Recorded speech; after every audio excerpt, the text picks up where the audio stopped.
This week, our Angel Chat question comes from Eliza, and Eliza lives in Edinburgh, Scotland. And she said, "Hi, Julie. I've heard it said that someone who takes their own life will reincarnate and face the same problems again. I was wondering if you had an opinion on that. And if you do, what your thinking would be on assisted dying and whether/how that impacts us on the soul plane." Here in Scotland, the government is revisiting again the euthanasia question. I can see pros and cons, but can't decide which side of the argument I'm on. Your views would be very welcome.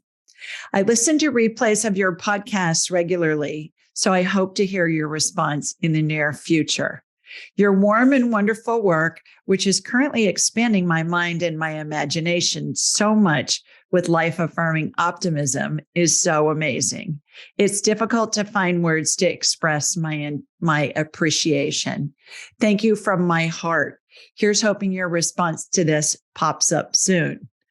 Slanjava, which means cheers in Scottish, I guess, from Eliza. So Eliza, first of all, thank you for listening to my show and following my social media or whatever it is you're seeing. I'm honored. And thank you for your question. Here's my take on euthanasia and even suicide for that matter. We all decide when we go, where we go, how we go, and who's with us or not when we go. And so those of us that are left behind, we always think, oh gosh, if we just could have done something differently, if we could have done it this way or that way, maybe my loved one would still be here. Well, newsflash, nobody has that kind of power. We all decide it for ourselves. So even somebody who's murdered with a gun, let's say somebody gets shot, well, we think, oh, that murderer shot my whoever. And yeah, they did, but the person who dies is the one who decides whether they're going to die or live. Keep that in mind. As far as euthanasia goes, since we all decide when, where, how, and what the circumstances are under which we pass, I think really all death is a form of euthanasia. If you think about it, it is. You know, some people decide to go in a car crash or have some kind of disease or just have a heart attack and check out right away, very quickly.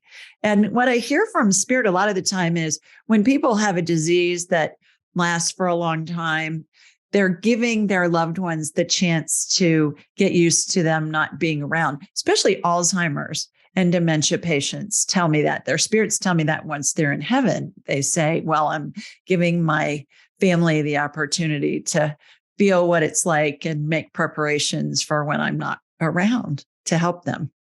So as far as the karma thing goes, karma is we all come in with things that we want to explore and experience in this lifetime. Nobody gets punished. If you do something wrong in one lifetime, you get it threefold and it's bothering you in the next lifetime. That's not how it works. What happens is, and I've heard this from countless spirits over the years, we come in with things that we want to explore and experience in this lifetime. And it's a very generalized script.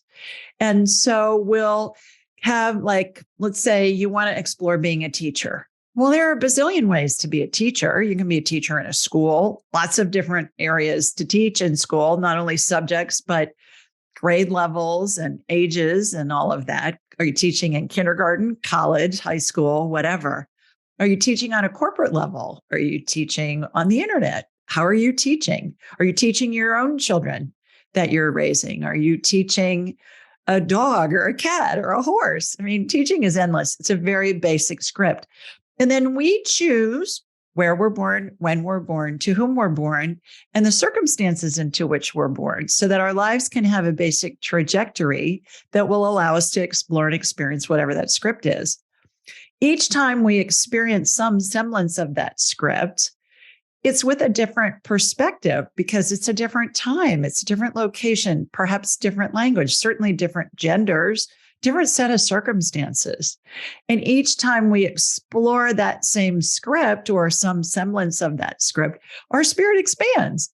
It's kind of like when you're learning to drive a car. You know, you can watch videos, you can ride in the car with somebody else driving, but until you actually drive that car, you don't really get it. Same thing with this. An analogy I like to use for our past lives is think of Hamlet. How many times has Hamlet been performed since Shakespeare wrote it in 1602? Well, who knows? But certainly the same script, different perspective. What year was it performed? In what language? In what country or city? By whom? Who was the customer? Who was the director? Who were the actors? Same script, different perspective. So Eliza, I hope that helps. Anything to do with karma is just you're further exploring something. It's not a punishment. It's not something that you have to slog through. It's creating out of a script that we're exploring from a bunch of different perspectives. Thanks for your question. Thanks for joining us. Be sure to follow Julie on Instagram and YouTube at Ask Julie Ryan and like her on Facebook at Ask Julie Ryan. To schedule an appointment or submit a question, please visit AskJulieRyan.com.